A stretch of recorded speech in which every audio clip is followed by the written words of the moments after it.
동남아에서 한국 감독들이 어떤 대우를 받는지를 여실히 드러내는 일이 하나 벌어졌는데요. 박항서 감독 뒤통수를 치고 토사구팽했던 베트남과 다르게 인도네시아는 임자를 잘못 만난 것 같습니다.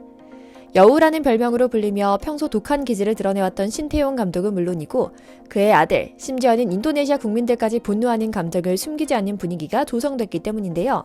사실 신태용 감독은 실력이나 결과로만 보면 절대로 경질될 인물은 아니었습니다. 피파 랭킹을 173위에서 127위로 끌어올렸고 지난해에는 U23 아시안컵에서 한국을 꺾고 4강에 진출하는 성과를 거두며 한국의 올림픽행을 막은 이변을 일으키기도 했죠. 뿐만 아니라 내년 월드컵을 나가기 위한 아시아 3차 예선에서도 조 3위를 기록하며 순항해 다음 감독은 말 그대로 다 차려진 밥상에 숟가락만 얹어도 되는 상황이거든요. 이뿐인가요? 신 감독은 젊은 선수들을 주축으로 한 세대 교체를 성공적으로 이끌었다는 평가를 받고 있었습니다. 인도네시아 현역 대표팀 선수 베토 골살베스는 현지 스포츠지 볼라와의 인터뷰에서 신태용 감독의 갑작스런 경질을 비판하기도 했는데요. 그는 신 감독님 체제에서 인도네시아 대표팀은 강팀을 상대로도 두려움 없이 경기하게 됐다. 특히 선수들의 태도와 규율이 달라졌다. 네덜란드 출신 등 귀화 선수들이 많아졌어도 이런 규율은 변함이 없었다. 신 감독님은 내 인생 최고의 지도자다. 그가 우리 곁을 떠난다는 게 믿기지 않고 무례했다고 생각한다 라고 말이죠. 오늘은 신태용 감독을 경질한 인도네시아 축구협회가 결국 베트남이 자신들의 식민지 국가였던 불란서 출신 투르시에 감독을 영입했듯 인도네시아도 자신들의 식민지 국가였던 네덜란드 출신 감독을 영입하는 멍청한 짓을 저지른 과정을 소상히 고발하려고 합니다. 신태용 감독으로 대표되는 우리 한국인 감독들이 동남아에서 당하고 있는 일을 모아서 소개해드릴게요. 먼저 잠시 저희 광화문브리핑 구독 설정도 부탁드리고요. 우선 가장 먼저 드는 감정은 인도네시아에게 언제까지 이렇게 당해야 하는 거지? 라는 생각입니다. 특히 원조 친일 국가인데다 중국과도 관계가 좋은 편이라 이제는 우리의 여러 기업이 나가서 각종 기술을 전하고 있다는 것까지 신경 쓰일 정도인데요. 동남아에서는 서양인 다음으로 일본인을 으뜸으로 치는 문화가 있습니다. 당장 한국인 감독들이 없는 나라에는 일본 축구 감독들이 가득하고 길에는 일제 오토바이와 차량이 가득하거든요. 일본에서도 거절하면 그제서야 애원하듯 한국에 줄을 대는 문화가 정석 코스로 알려져 있죠. 그리고 박항서 감독을 끊임없이 괴롭히다가 서양인 감독 한번 들여보려는 심산으로 박항서 감독에게 모욕을 안겨줬던 베트남에 이어 신태용 감독이 이끄는 인도네시아 대표팀마저 신태용 감독의 뒤통수를 치는 행위를 저지르고 말았습니다. 우리나라의 자체 개발 전투기 KF-21 분담금을 배째라식으로 내지 않겠다던 데에 이미 수상함을 감지하긴 했지만 이렇게 뻔뻔하게 또다시 한국인 신태용 감독에게 배신감을 안겨줄지는 몰랐는데요. 사건은 사실 1년여 전부터 예상된 수순이긴 했습니다. 당시 인도네시아 대표팀 감독을 이끌고 있는 신태용 감독이 오랫동안 힘겹게 키워온 남자 축구대표팀이 동남아시안게임에서 선전할 기미가 보이자 한국인 감독의 입김을 싹 빼기 위해 A매치, 아시안게임 등 다른 국제경기 준비로 지휘봉을 잠시 내려놓으라는 핑계를 대며 신태용 감독을 배제한 뒤 자국 출신 인드라 스자프리 테크니컬 디렉터를 임시 감독으로 내세웠던 일이 벌어진 건데요. 당연히 신 감독의 흔적은 그 어느 곳에서도 찾아볼 수 없었죠. 이른바 의도적인 신 감독 죽이기가 일어났던 것이죠.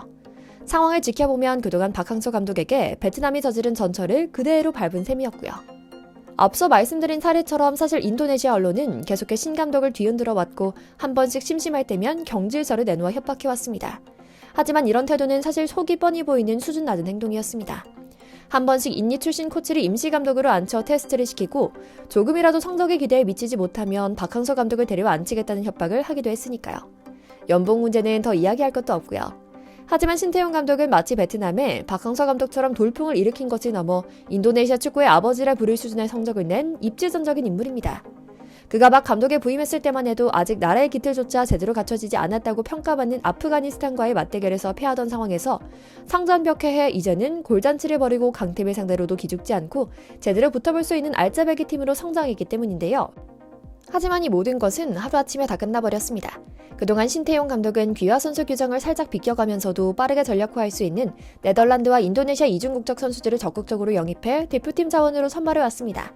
네덜란드에는 오랫동안 인도네시아를 식민 지배했기 때문에 구라파 현지에도 이중국적자가 많았기 때문에 가능한 일이었는데요. 네덜란드 대표팀으로는 선발되기 애매하지만 국가대표로는 뛰고 싶었던 사실상의 백인들이 가득 들어왔던 겁니다. 그렇게 팀워크를 만들고 세트피스를 연구해 지역 내에서 싸워볼 만한 팀을 만들어두자 이번에는 인리축구협회가 그동안 준비해왔던 각본대로 뒤통수를 세게 친 겁니다. 그렇게 영입된 것은 역시나 네덜란드를 대표하는 스트라이커 중 하나였던 네덜란드인 파트리크 클라위베르트 감독이었는데요.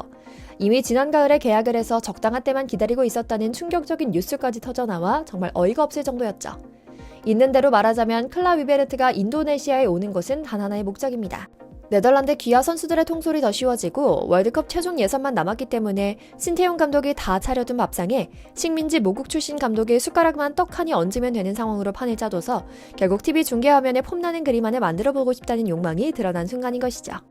거기다가 이번에 베트남의 김상식 감독이 우승한 미쓰비시컵에서 4강 진출에 실패했다는 좋은 핑곗거리까지 있었으니 너무 좋은 타이밍이었죠. 하지만 앞서 소개해드린 것처럼 신태용 감독은 인도네시아 따위에게 이렇게 팽당하며 무시당할 인물이 아닙니다. 2019년 인니 지휘봉을 잡으면서 코로나를 뚫고 빼어난 성과를 냈거든요. 당장 결과만 한번 읊어볼까요? 인도네시아 역사상 처음으로 자국 대표팀을 월드컵 아시아 최종 예선 단계까지 올려놓았으며 카타르 아시안컵에서 동남아 국가 중 유일무이하게 16강 진출을 일궈냈으며 몇 달 뒤 U23 카타르 아시안컵에선 한국을 8강에서 꺾는 역대급 이변을 쓰고 4강에 진출하기도 했죠. 아쉽게 올림픽 티켓 확보에는 실패했지만 아시아에서 한국, 일본, 호주를 꺾는 게 어떤 의미인지 아는 인니 사람들에게는 그조차도 역사상 최초의 대이변이었던 겁니다. 하지만 후진국답게 현지 언론은 국왕과 정부 기조에 맞춰 한마음 한뜻으로 신태용 감독을 작심 비판하기에 이릅니다. 콤파스닷컴 등 현지 매체는 인도네시아 축협을 이끄는 에릭 토이르 회장은 신감독 경질을 발표하는 기자회견에서 이번 대표팀 평가에서 우려된 부분은 역동성이다. 신감독은 전술을 이해하는 능력이 떨어지며 선수들이 전략을 더 잘 실행할 수 있도록 만들어주는 진짜 지도자가 필요했다. 신태용 감독은 수준이 떨어지는 K리그에서만 뛰고 감독직을 역임한 인물이다. 이번에 영입한 클라위베르트는 현역 시절 아약스, AC 밀란을 거쳐 FC 바르셀로나에서까지 활약한 세계적인 공격수다. 명성도 뛰어나고 역사적으로도 관계가 깊은 클라위베르트 감독을 선임하게 돼 기쁘다라고 말했다는 사실을 전하며 나팔수 역할을 하기도 했죠. 정말 어이가 없는 토사구팽입니다. 사실상 한국의 축구 지도와 행정 산업 기밀을 훔쳐간 수준인데요. 신 감독이 현지에서 좋은 평가를 받을 때 현지 언론들은 먼저 신 감독의 정직함, 청렴함과 페어플레이 원칙 강조 원칙을 극찬해왔습니다. 신태용 감독이 2017년 피파 U20 월드컵을 준비할 때 구설수에 휘말릴 것을 우려해 아예 자신의 아들이었던 신재원을 대표팀 명단에서 제외했다. 그의 단호함과 규율은 일반 선수들에게선 적용되는 것이 아니다.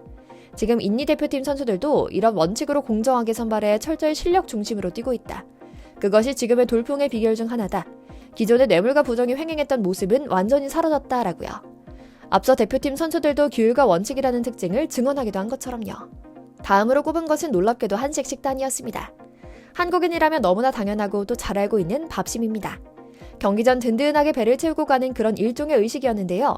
선수들과 한번 경기 전 밥을 든든하게 먹고 난 뒤로 선수단 분위기가 달라진 것이 시작이었다고 합니다.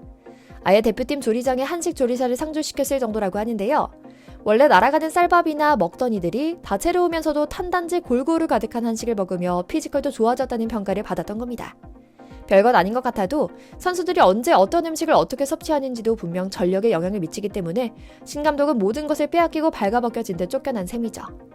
물론 그럼에도 신 감독은 이에 대해 품위를 지키려는 모습입니다.